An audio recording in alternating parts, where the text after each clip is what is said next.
السلام علیکم دوستو، گل صاحب یوٹیوب چینل میں آپ کو ویلکم، خوش آمدید۔ میں ہوں صفدر گل۔ پگ فیٹ، سور کی چربی کہاں پر باقاعدہ فارم میں پالے جاتے ہیں؟ سور میں چربی کا فقدان زیادہ ہوتا ہے، یہ کس محکمہ کو ٹھکانے لگانا پڑتی تھی؟ پہلے یہ ضائع کی جاتی تھی، کتنے عرصے بعد اسے استعمال کے لیے سوچا گیا؟ کن کن مصنوعات میں استعمال ہونے لگی؟ مسلم ممالک میں اس کی بنی مصنوعات پر پابندی کیوں عائد کی گئی؟ کس بات سے مسلم لوگ اس سے نفرت کرنے لگ گئے؟ اس کا نام تبدیل کر کے کیسے اسے کام میں لاتے اور زر مبادلہ کماتے رہے ہیں یورپی لوگ؟ مسلم ممالک اس کے ساتھ ساتھ دوسرے جانوروں کی چربی کو کیوں حرام سمجھتے ہیں؟ اور کن کن مصنوعات میں اسے استعمال کیا جاتا ہے؟ ویڈیو شروع کرنے سے پہلے میری آپ سے گزارش ہوگی، میرے چینل کو سبسکرائب کر لے، بیل آئٹم کو دبائیں، آل نوٹیفیکیشن تک جائیں تاکہ میری ہر نئے آنے والی ویڈیو آپ کو متواتر ملتی رہے۔ میڈیکل ریسرچ انسٹیٹیوٹ ریاستہائے متحدہ کی رپورٹ کے مطابق سور کی تاریخ یورپ سمیت تقریباً تمام امریکی ممالک میں گوشت کے لیے بنیادی انتخاب سور ہے۔ اس جانور کو پالنے کے لیے ان ممالک میں بہت سے فارم ہیں۔ صرف فرانس میں پگز فارم کا حصہ 42,000 سے بھی زیادہ ہے۔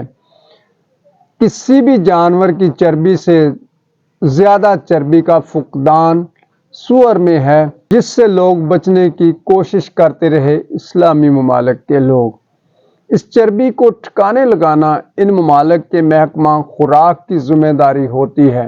اس چربی کو ختم کرنا محکمہ خوراک کا بہت بڑا سردرد تھا۔ اسے ختم کرنے کے لیے باضابطہ طور پر اسے جلایا گیا۔ لگ بھگ 60 سال بعد انہوں نے پھر اس کے استعمال کے بارے میں سوچا تاکہ پیسے بھی کمائے جا سکیں۔ صابن تیار کرنے میں سب سے پہلا تجربہ سور کی چربی ڈال کر کیا گیا، جو کامیاب رہا۔ واضح طور پر لیبل پر درج کیا جاتا تھا پگ فیٹ۔ تفصیل میں کانٹینٹ شروع میں سور کی چربی سے بنی مصنوعات پر تھا۔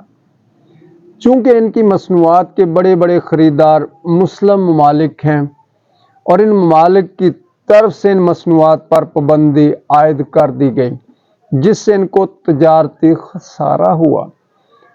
1857 میں اس وقت رائفل کی یورپ میں بنی گولیوں کو بر صغیر میں سمندر کے راستے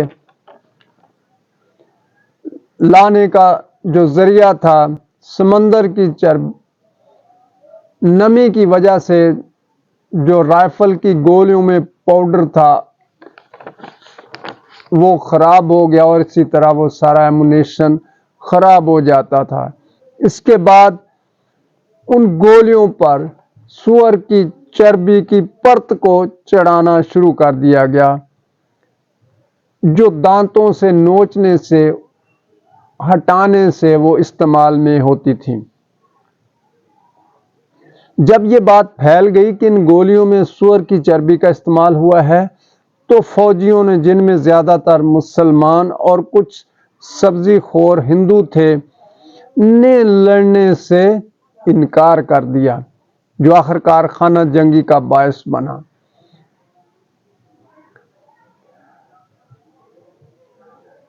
یورپی اس پر لکھنا شروع کر دیا۔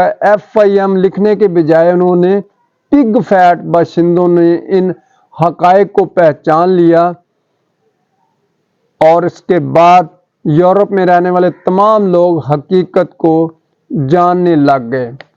جب ان کمپنیوں سے مسلمان ممالک نے پوچھا 1970 کی دہائی کہ یہ کیا ان اشیاء کی تیاری میں جانوروں کی چربی استعمال کی گئی ہے، اور اگر ہے تو کون سی ہے، تو انہیں بتایا گیا کہ ان میں گائے اور بھیڑ کی چربی ہے۔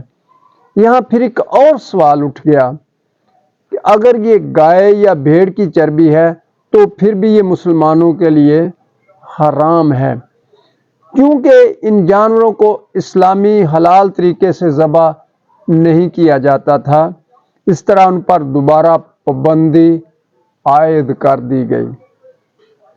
اب ان کثیر القومی کمپنیوں کو ایک بار پھر نقصان کا بہت بڑا جھٹکا لگا اور ان کو اس کا سامنا کرنا پڑا۔ آخر کار انہوں نے کوڈڈ زبان استعمال کرنے کا فیصلہ کیا تاکہ صرف ان کے لیے اپنے محکمہ فوڈ کی ایڈمنسٹریشن کو ہی پتہ چل سکے کہ وہ کیا ہے، کیا استعمال کر رہے ہیں، اور عام آدمی اندھیرے میں ہی رہے۔